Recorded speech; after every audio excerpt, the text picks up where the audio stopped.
Ian McLeod, thanks for being here. Thanks for having me, my man. Have you been interviewed on a podcast before? This is the first one. It's my inaugural podcast. Oh, wow, that's exciting. Gosh, I hope I hope you're not too nervous. I am a little nervous, actually. Yeah. Really? Well, nobody's listening to it besides my mom and your mom. Um, yeah. Recorded, aside from our wives. Yes. Can you tell people a little bit about who you are in your current iteration? I am a music composer. I also run a music and sound house called Cloud9, and we're a small team, small boutique studio that makes music and sound for commercials, television, film, features, branded content, things like that.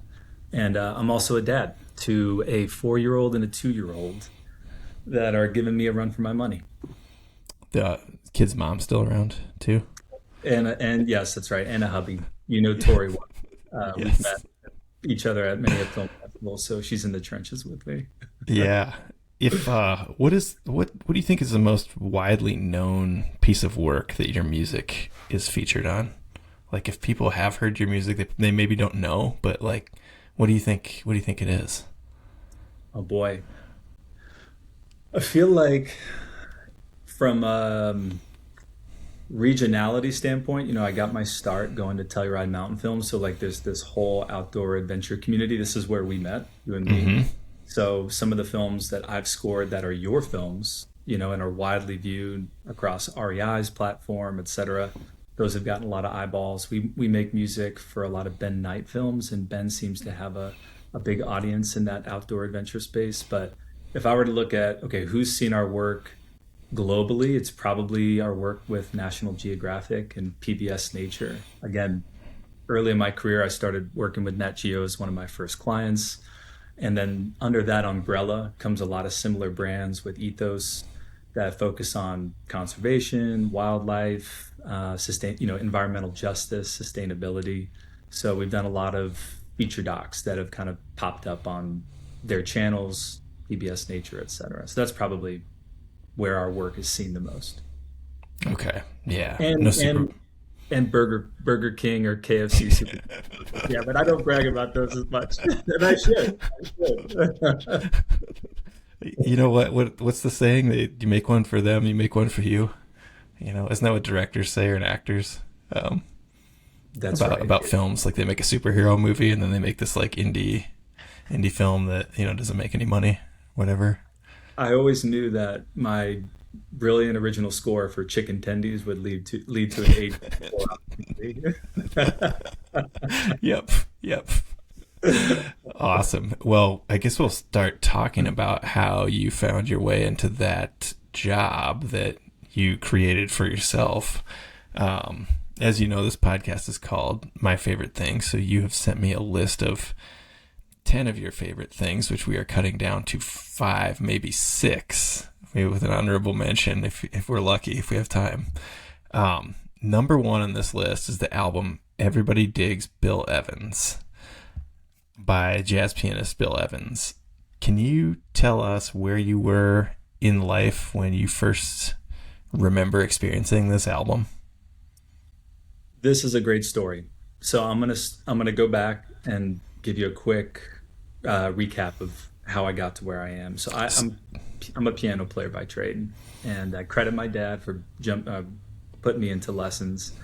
He saw me banging on the piano one day, and I was playing something different in my right hand than I was in my left hand. And even though it was just totally nonsense, he said, "Hey, all I can do is chopsticks. I can only hit the same notes at the same times. Let's give this kid a lesson." And I took to it right away. So I was classically trained. And like most classically trained artists, you go through the motions, you start to do competitions early, and I was good. But there was a rigidity to classical music that I just didn't quite take to. And I'd get in trouble a lot by changing the notes and like not playing what was on the page. This is no joke. I had a piano teacher named Otmar Weinmann from Vienna, Austria. Shout out to Otmar, lovely guy, but very strict. And I'm a sixth grade, seventh grade kid, and I want to go out and play football or basketball with my friends and not practice an hour a day. So I was getting ready to quit. And I credit my dad again. And both my parents really, but my dad had this intuition. He said, "You like to change the notes. I know nothing about music, but when people play jazz, they play the wrong notes and they seem to get applause. So why don't you give that a try?" So he found a teacher that was local, a DC legend named Wade Beach. He brought me over and we started playing, and he was improvising to one of my favorite tunes, Lady Madonna. And I said, "I want to do that." And he goes, "Let me teach you. Come back here every Saturday. I'll give you an hour of my time." And that started my jazz career. So going back to Bill Evans, the way I got introduced is once I started getting into jazz, I would go into DC. I lived right outside the district, and I would try to hit jam sessions as often as I could. And I think it was Wednesday or Thursday nights, they had an awesome jam session down at this place called Twins Jazz Lounge, which doesn't exist anymore, but it was like an iconic jazz club in the district. So many cats had rolled through there, legendary players. And it was just an Ethiopian cafe that was so unassuming with a little red awning. The part of town was a little rough. So my dad would drive me down there. I was all but 15, but I was confident and I really knew my stuff. So I get down there on a Wednesday night for the jam session, and the drummer leads it. And usually when they call you up on stage, this is sort of like a unspoken rule in jazz. When you walk up and they ask you, "What do you want to play?" you name the tune and you name the key. But me being my cocky self, the drummer asks, "What do you want to play?" And I look back at him and I said, "You pick." And this guy was like, "All right, this guy." Oh. So they throw out a tune, and I don't know how many of your listeners are jazz fans, but there's this tune called Cherokee, and it's very fast and it's very difficult. And they throw out a random key, E flat or like F sharp minor or whatever. And I didn't know the tune, and I certainly didn't know the key, and I might have pulled up one right note. I just fumbled my way through it, and of course I'm beat red. And at the end of that jam, I get up from the stage, and the drummer, I'll refrain from naming him, grabs my arm and he says, "Don't you ever come back on my stage unless you know what the F you're doing." And I was 15.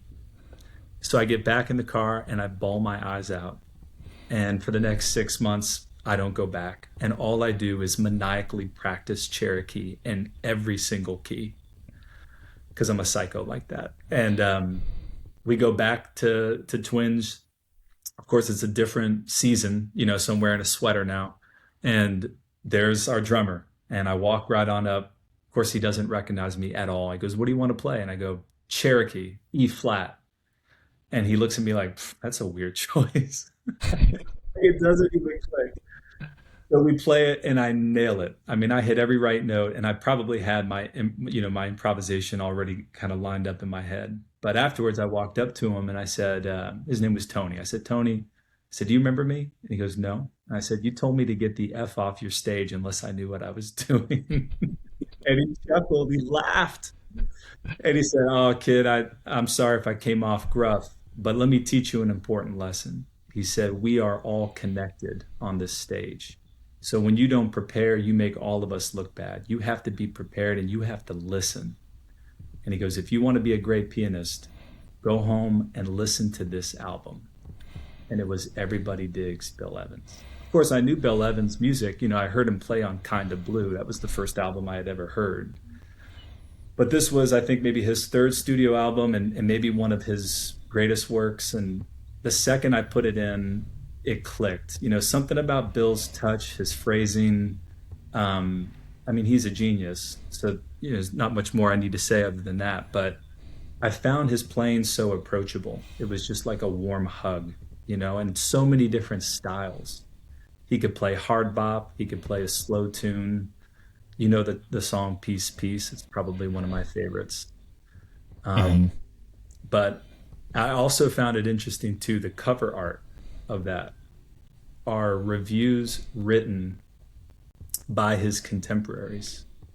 So it was like his buddies that he played with, be it Miles Davis or Cannonball Adderley, they'd have a quote about the album. "I love it because of this." And if you read the front of that album cover, it's their words. And enough said.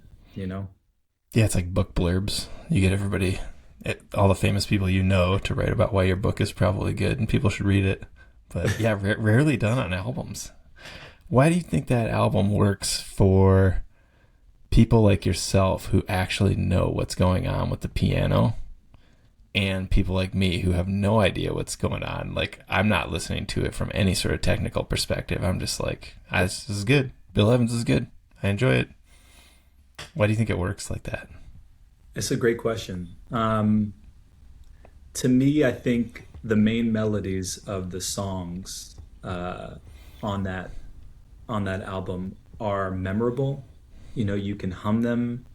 Um, you can follow along rhythmically. So to the layman, they feel approachable. I said that word before, but sometimes you can put on jazz and it can be like full on. You start playing John Coltrane's Giant Steps for my mom or my dad, and like by the third solo, they're kind of like, "What's going on here?" Like I'm feeling frantic, and my energy. But we're big into rituals. We wake up every morning, we pour our cups of coffee, and we start our day. I, without a doubt, always listen to the Bill Evans Trio. To me, there's just like a natural pairing to his music. By the way, that's my son's digital keyboard over there that my dog Arnie keeps walking on. It's like So the baby Einstein keyboard. It's the going baby off. Einstein keyboard, yeah. Yeah. Hopefully that's the last time it goes off. Yeah. I think when you listen to Bill's playing, it is it assimilates into any room or environment that you're in. A lot of Mhm. that has to do with, like I said, with his chord structures and his melodic phrasing. They're memorable, they're easy to listen to, and he has a light touch, a very articulate touch to his improvisation. So nothing feels too abstract. So you can listen to it on a car ride home from a party. You can listen to it Friday night lounge night, going out for a drink with a partner and your morning coffee. You could put it on and watch the birds and settle into your day. It's just so, what's the word? It can blend into all those environments. Does that answer your question? Yeah. Boy, that's good. We're going to sell 5 copies of this album for Bill Evans. Uh, Lucky I, guy for this endorsement. I have one more story about this Oh, album, yeah. and a question to throw to you, because like there's this notion sometimes of like when you find a song. Remember earlier we were talking about that book, The Uncool by Cameron Crowe. Hmm. There's a litany of songs that he finds throughout his life that he comes back to time and time again. I remember in college, I was a jazz pianist, and so I started out as a music major. We don't have exams in music school. We have not competitions, but kind of like final concerts. You basically pick particular tunes, and then you sit before a jury at the end of the semester and you play it. So if you're a classical pianist or some sort of classical music major, you're in those practice rooms 8 hours a day, and it can get very competitive and very insular quickly. And I remember early mornings on like Sunday morning after everyone had partied the night before, and I'd be walking to the music school with the sunrise, and I would listen to Peace, Peace, this slow, beautiful piano tune. And then I would lock myself in that room for the next 6 hours and crank away on the music I had to memorize. Fast forward 15 years, and I'm in the delivery room with Tori, with our first daughter. And we can bring music in. They told us, yeah, you can bring a speaker. And I had made a playlist. And the first few moments we had Evie in our hands, skin to skin, that golden hour, I played Peace, Peace. It's hard not to get emotional thinking about it, but where I was in college, totally different person, right? Totally different mindset. And now I'm a dad and I'm holding my daughter. I wanted to ask you, do you have moments with songs that have eclipsed, decades from like, I heard it then, but it's now changed me here and now? Totally, dude. Yeah, absolutely. And sometimes, like, I was just thinking about that running today about how great it is when you're sad and you find a really sad song, and like I don't have that much, like I don't have that like brooding teenage slash early 20s sadness that much anymore, and I have to like listen to those songs again to get back into that mindset just a little bit, like emotionally. But yeah, man, like just so many things like that. Like it's always a visual memory too, right? Like a Yeah. friend of mine who's he's actually the first episode of this podcast. Bodie, he manages Shaky Graves and several other musicians, and you've probably run into him before. But he does a lot of film rights for films, and so he'll find music and or when you have the song you want to get, he contacts the right people to get the rights to it for a short film. But he said, "Are you familiar with Lord Huron at all?" And I was like, "Oh my God." I can remember standing in my buddy's living room at night in Salem, Oregon in like probably late fall 2011, maybe, when he played the song The Stranger for me for the first time. I think it was just like on a YouTube, on his TV, like with the album art in the background for an EP. And I was like, yeah, man, that's like the theme song of me living in a van for a year, for several years, I guess. But yeah, it was just like, and you could write a story about so many of these like little songs like that. But yeah, for Birth, we didn't do a playlist. I was kind of shy about like, I don't know how this is going to go. I don't want to ruin any of these songs for life. So we listened to, old, Major League Baseball Game of the Week broadcasts from the 80s. Just streamed them on YouTube, and it was just like this white noise, that was like playing while Hillary was in labor overnight, and it was just like, and up to bat comes, Harold Reynolds, who said, well, it was just like in this low hum. But they said the same thing. You could put together a playlist. I'm like, yeah, I don't know. I'm a little shy about that one. So yeah. 80s baseball broadcast. What happens if you have like a Bob Uecker, that ball is back, gone, forgotten? It's barely, we weren't really listening. It was just like on in the background. So, but yeah, it is, dude. There's like hundreds of them on YouTube. So I just played that. And yeah, I have YouTube Premium, not to flex too hard. So we didn't have the ads. So it's good. But yeah. Shall we move on to number 2, an album with which I am extremely familiar, A Tribe Called Quest, Midnight Marauders. Yeah. Where are we now in life when we experience Midnight Marauders? Okay, so I have 2 introductions to this album. I mean, I obviously, being a child of jazz and piano and gigging around DC at a young age, my world was just blown open. I'm a white kid from the suburbs. All of a sudden I'm gigging in DC, and I'm meeting hard musicians that are touring 200 plus shows a year around the world. So naturally you get exposed to different genres, and of course hip hop is just, it not just sits adjacent to jazz, it's completely blended together. So my hip hop world blew open too, and I just started to get introduced not to the current, I guess, when was this? Probably like mid 2000s, early 2000s hip hop. I obviously had that time capsule of artists and albums, but then I started to go back, and I've really gravitated towards what I consider to be that second golden age of hip hop, 91 to 96. All the artists, in between those years, and the amount of work that came out of it. So I knew Tribe Called Quest, I knew the Native Tongues, I knew De La Soul, of course Nas and Jay-Z and Outkast and so on and so forth. And I was loosely introduced to Tribe just because Q-Tip was a producer that would take jazz albums and sample them. And I gravitated towards that. I love producers that were really good at listening to a song and then finding a drum loop and pattern and throwing that on top of it. And all of a sudden it became a new song. The Pete Rocks of the world, the DJ Premiers of the world, right? Those were sort of where I got. It wasn't until college, my freshman year, I had a roommate. Shout out to Chaz Armistead. He had a shirt on when I first met him and said, "Jay Dilla changed my life." And I knew he was a hip hop head. And he had a nice, record collection, and he put Midnight Marauders back on, and I really sat through and listened to the whole album. And then at that point I became, a lifelong fan, and it sat in my pantheon of top 5 albums of all time. And there's a lot of reasons for it. But that's how I first got introduced. In high school, it was sort of broad. I knew the guys. I knew who Q-Tip was. In college, I really dug in, got to know their discography, and memorized every word. Yeah, sometimes I think I'm a little shy about maybe preferring Midnight Marauders to Low End Theory, which is like the mega classic that people would probably assume you like better if you're a Tribe fan. How do you feel about that?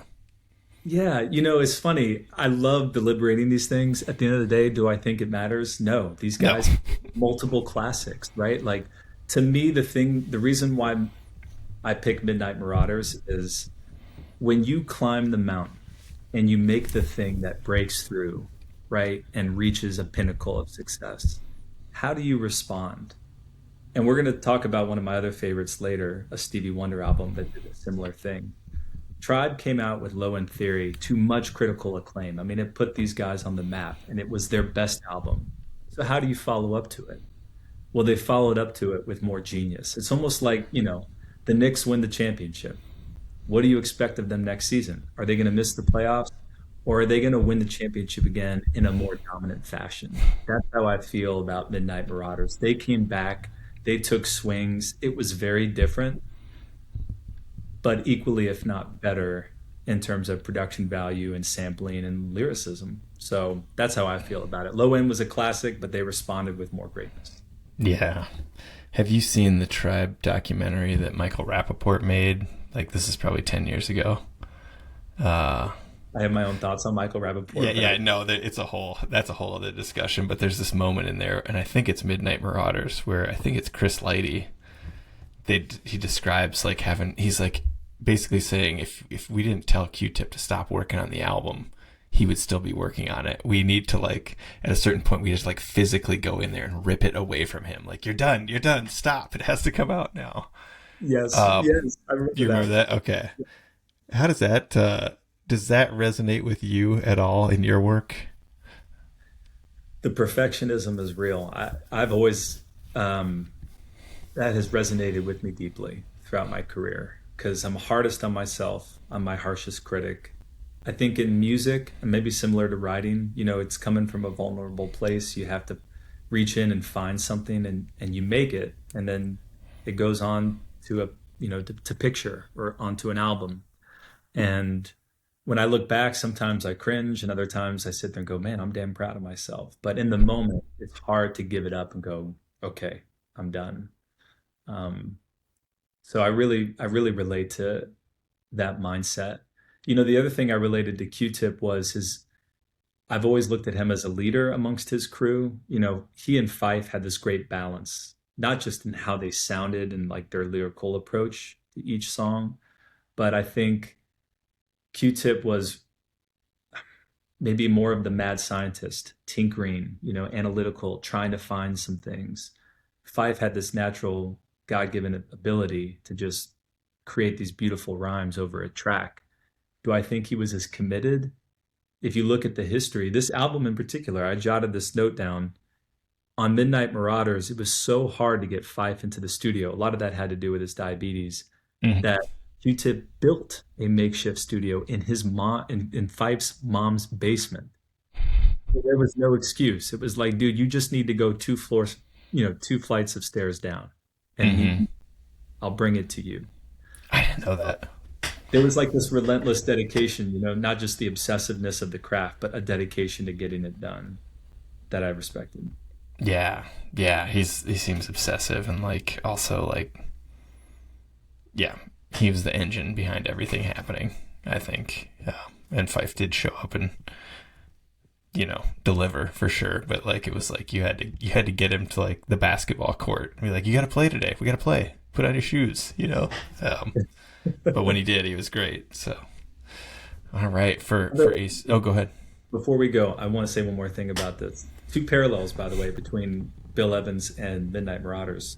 The first is the album cover, right? Bill Evans has the written portion from his contemporaries. Midnight Marauders famously puts all the faces of their contemporaries on the album. Here's what's also crazy to me. I don't know, I was born in 91. So this came out in November 93, which was a big year for hip hop. When this album released, it was the same day that as Wu-Tang, 36 Chambers. 36 Chambers, arguably the most famous album of hip hop ever, maybe aside from The Chronic or what, there's so many. Yeah. Picks. The same day. What a day. Can you believe that? It's incredible. Think about that body of work that's going on from from 91 to 96 in hip hop. I mean, it's still somewhat fledgling, right? Hip hop as a genre, it's only been around for the better part of a decade. And now it's evolving into this incredible space where it's, now it's a national talking point, and you've got Hmm. this West Coast beef. The thing that strikes me about Bill Evans and Tribe is if you look at their other contemporaries, a lot of other folks were shinier, they were louder, more abrasive. They talked about things that maybe were more political, or they took a stance, they were more opinionated. They had a particular flair and a style that people would talk about. But Tribe lived in this world of just like, we're going to continue this excellence, and we're going to talk about, positivity, an Afrocentric lifestyle, street culture. Everything is uplifting. They never deviated from that too much, but their standard of excellence never dropped. They just like orbited around their own world. And I think Bill Evans is the same way. You could look at other pianists like Les McCann or Oscar Peterson. Um, there's so many of them, but they all have a particular style and maybe an edge and a flair.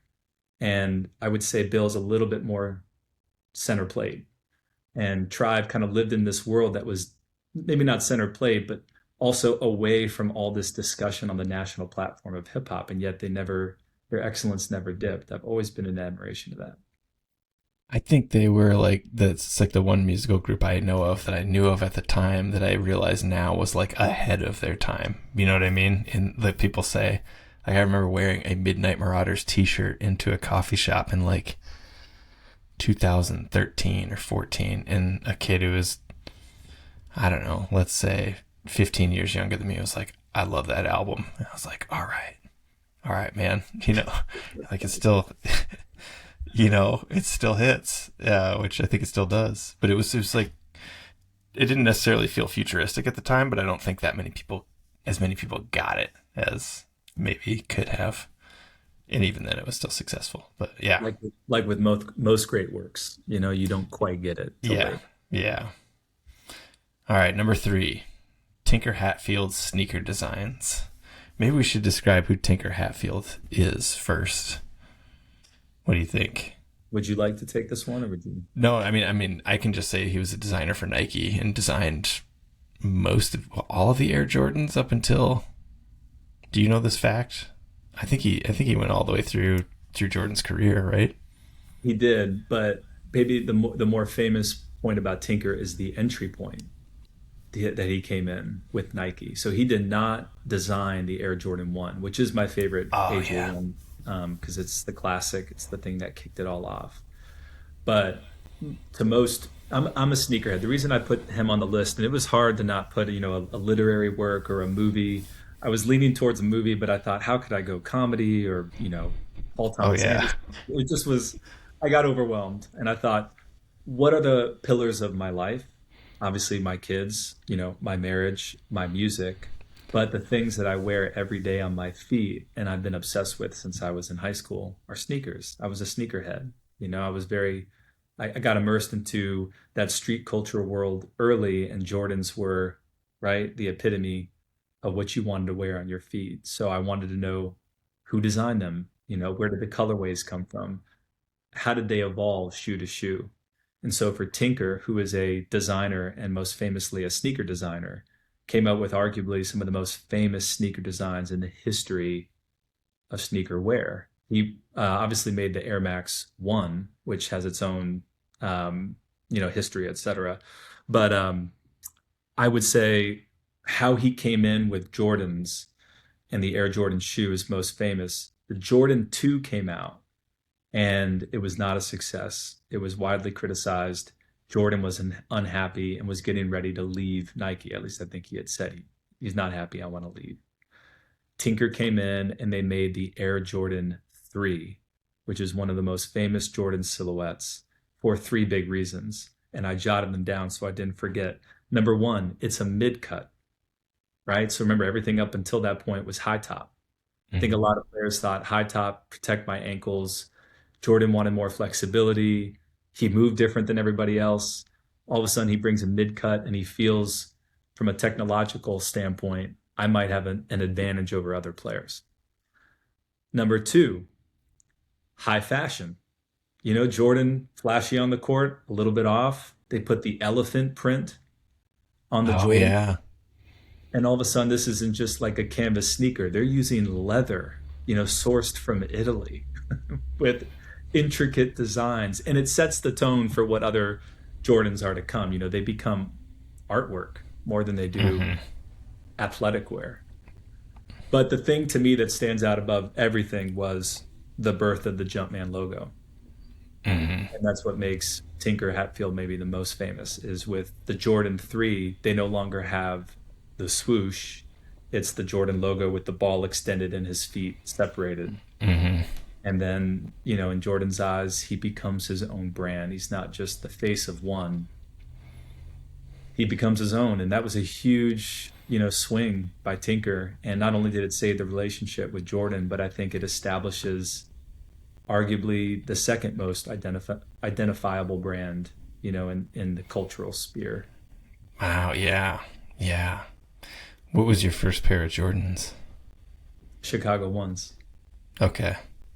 Yeah, just the classics, the red and whites. All you know what? Let me revise that. The Chicago bread toe, which had the black toe, as opposed to Oh, just okay. Okay. When yeah. what year did those come out then? When you got them? That was Look back on that. My high school years were 2006 to 2009. So I think it was like a reprint of the Chicago ones. I didn't yeah, yeah. get them at the store, by the way. Never at Oh, the store. Always on the reseller market, and it was yeah. usually sketchy. Yeah, I know. Yeah. I bought a pair of Jordan ones for my brother-in-law who grew up in Australia and lives in New Zealand and would never buy himself a pair of Jordans, but I thought, you know what? Here's one thing I can do. And I had the app, what is the app called? It's just called Sneakers. And I don't know how anybody's able to buy a pair of sneakers with that thing. They sell out within like literally 3 seconds. And I waited like 2 weeks and got them for a few dollars more on the resale market. But somebody told me the bottom has just dropped out of the sneaker market in the last couple of years. So maybe there's some deals to be had there. I've phased out of that part of my life. Like I now, You as have. kids, yes, there are much more prudent ways to spend our money. Baby Einstein pianos and, more padded diapers that last you overnight. Yeah, yeah, right. Right. So, like, what are you wearing now on your feet? Stan Smiths? Like, Well, Tori has dressed me up to be more an adult. So if I'm, now I understand I can wear loafers and look a little more presentable than wearing oh, okay. the Air Max 1, which we never talked about, by the way, but this is another part of why I love Tinker Hatfield. I like, I think the thing that struck me about him, like most artists in life, is showing people what they don't know and what they don't like, and then all of a sudden they see it for the first time. And they go, "Wow, I really like that." Like nobody in the Air Max 1, no one had ever shown the inside of a shoe, The bubble. the Yeah. bubble, and to make that a thing, which now we just like take for granted. Oh, there's another Air Max. Like I see bubbles in shoes all the time. Yeah. But just as such a genius piece of ingenuity, or being innovative in a way that most minds don't think. It's just like it's again genius. I keep using that word with a lot of these folks, but they are. They're comets. They come around once every few decades, if that. Yeah, every 88 years. Whatever. Yeah. Yeah, Yeah. 188. That's right. That's a good one. That's a good one. All right. Back to music. Stevie Wonder, Songs in the Key of Life. Why is this important to you? I look. I'm not overly religious. I find most of my spirituality not just comes from nature, but comes from moments listening to music. I think with music in particular, we've talked about what a beautiful this gift this is to the human race, or to the world, not just humans. I know other people can enjoy it, other species, but we right have cultivated it and curated this, and not to get too deep and philosophical, but I think this piece is really like a divine creation from a guy that is, when you listen to Stevie talk, when you look at his body of work, it's truly incredible. The thing that gets lost on Stevie Wonder is his volume of work, right? I mean, I know he's a blind pianist and a great album maker, but nobody looks back often and thinks about when did he start and how long was his run. This guy came on the national stage at 16. He put out an album every single year for a decade. Think about that. That's incredible. Hmm. The two albums that preceded this one both won Album of the Year, Innervisions and Fulfillingness or something like that. So why this album stands out to me is when you listen to it all the way through, I think it is the pinnacle of his journey. I know there's other works that came out after this and they were brilliant, but sometimes you think, how much does this guy have left in the tank? And then he comes out with this album, a double album with 21 songs, with all these hits and brilliance. And I just think, how can there not be some sort of like little divine intervention with this? So that's why it's my favorite. So impressive. What's when are you introduced to this? Later in life, or like when it became important must have been a little later in life, according to our order of our list here. Yeah, it was later in college when I really dug into it. I knew Stevie again from high school days, the same way I knew Ray Charles and Nina Simone. Always, listened to his stuff, and it was catchy and it was soulful and made me feel good. But in college, I had a radio station, and I had a Tuesday morning show from 8:30 in the morning till 10:30.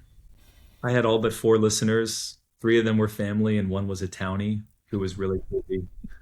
And it was a jazz, soul, funk fusion show. I had a great intro to it, which maybe I'll treat you to if I can remember it. Oh wow. Yeah. But I had access to the whole, their back room with vinyls and cassettes and CDs. And so, I'm just curating my list week to week. And I thought, man, I haven't dug into Stevie's catalog. Let me go back to, these albums I've known most of my life. Innervisions was probably the one that I knew the most. That was early 70s. And then I would dig in for more information about him and the journey to this album. And I learned a few things interesting back then, right? So he comes out with Innervisions and Fulfillingness, both within they win Album of the Year back to back. And then he essentially quits. He says, I need a break. This has been a crazy run. He goes to Ghana, go back to his ancestral roots, deals in philanthropy. And of course, all the marketing and music execs are begging him to come back. Stevie, we need you. Motown needs you. The world needs you. So he comes back and he starts the process of making this album. And legend has it, over the course of a few years, he made nearly 40 plus tracks. This could have been a 40-piece album, a quadruple album. Yeah. And he whittled it down to 21 songs.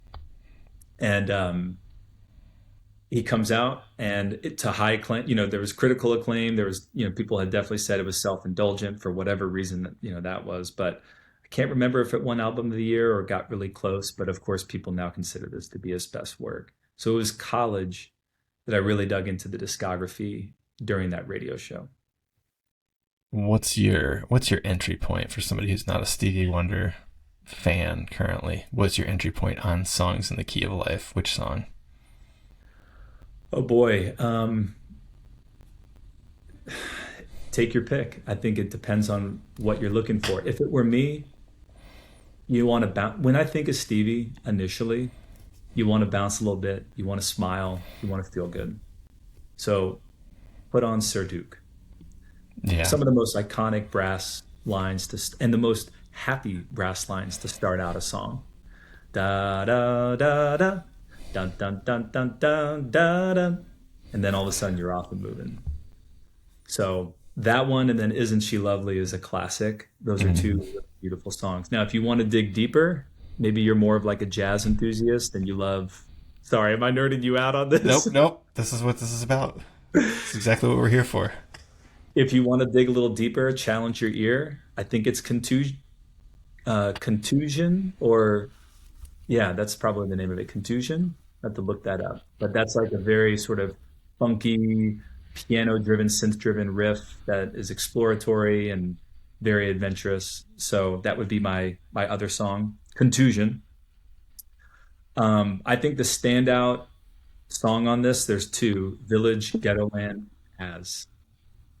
But if you listen to Village Ghettoland, I think it's a really, really brilliant piece of political commentary. And, Stevie is not totally vocal when it comes to that particular era of political commentary and the civil rights and activism and Black Americans. But that particular piece, Village Ghetto Land, is a really beautifully crafted song, a little tongue in cheek song that invites you in a very unexpected way. So I would say those are probably the two most challenging pieces and absolute lessons. All right. That's like it's like several songs, but we have your little EP of intro to Stevie Wonder. Um, that based on who you are, here's where Ian suggests you start. That's great, dude. All right, number 5, Keith Haring's paintings. I love this. Huge Keith Haring fan. We were just talking before we came on, like talking about all the books I have read about Keith Haring and Keith Haring's journals. So I'm interested. Why did this become important to you sometime after college, obviously? Yeah. Why did Keith Haring's work? Um, well, there's a through line, I think, with all of these people I picked. And Keith is probably the culmination of it all. Like when I think about sneaker wear, when I think about music, I think about my own musical journey. Most of these things are interacting with the public on some level, right? Like you're making commercial music. Heck, you're even doing what I'm doing, making music for picture, for film and television. You're interacting with your audience. And I think that's probably the coolest part. You're making art that's out in the world, that's interactive. And when I think about Keith Haring and his history and his launch point into the public sphere, what gravitates me towards him is like he really sharpened his toolkit in public spaces. The New York City subways, black canvases with old advertising space where he could go in with white chalk and make designs and have people walk by and respond to his artwork. I don't know much about his history in terms of how he was trained, but I know there's a difference between graffiti art and all the graffiti artists I love and fine art. Art that's made by the artist for their own creative expression, and sometimes it's in curated studios and it's not exposed to the masses. Keith's work early on was exposed to the masses, which I can relate to as a musician. Not that the masses are listening to my work, but you hope they are. And with Keith, it was a similar ordeal. I just found it was approachable. It was out there in a public space. You could digest it, you could respond to it. And then he, in turn, would respond to that and make something else. So that's probably the reason why I gravitate towards him the most. There's also a second part to that answer, but I didn't want to. You might be No, wanting to. go for it. Yeah. Well, I mentioned I'm a composer making music for all these different visual mediums, and I run a music and sound house, Cloud9, right? It's a boutique shop with 4 other composers, so we're a team of 5. And if you go onto our site, a few years ago, we had a very big rebrand, um, which was designed by the wonderful Anya Miller. And when I thought about our North Star for how our brand would be represented, it was Keith Haring. That was number 1 on the list. All of his artwork. I think what his artwork stood for, which to me has always been playful, my inner child coming out, warm, inviting, unity, bringing us together. In our line of work, I see a lot of other composers and other sound houses that they do really brilliant work and they also take themselves very seriously. obviously I'm an ambitious person and I've built a company, but I also don't really take myself too seriously. And that's kind of what I love about Keith's work is just it's very relatable. And so it was the North Star for our company and our design, and I think it's really resonated with people. Yeah, big music overlap with Keith Haring too. He was a huge early days of hip hop fan, and a lot of the clubs that they did stuff in and for at the time, like really big influence on him. Even I mean, you can see a lot of his paintings that have like actual DJs and boom boxes and stuff in them that are pretty amazing. There's Wow.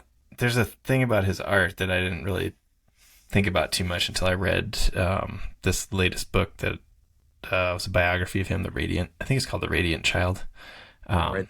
but how much he had to practice, or how much thought and practice went into his line, like the simplicity, and it's like that thing that looks easy. You're like, oh, I could draw that baby, you know, I could do that, right?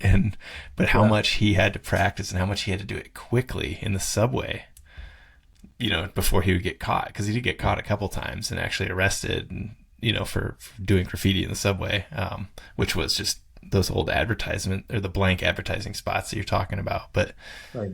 get in and out, get it done before like a crowd of people shows up. Like as he got more and more famous, is there any overlap for you as a musician in that sort of idea that like do you find making it look easy is this expression of years and years and years of learning piano and other instruments?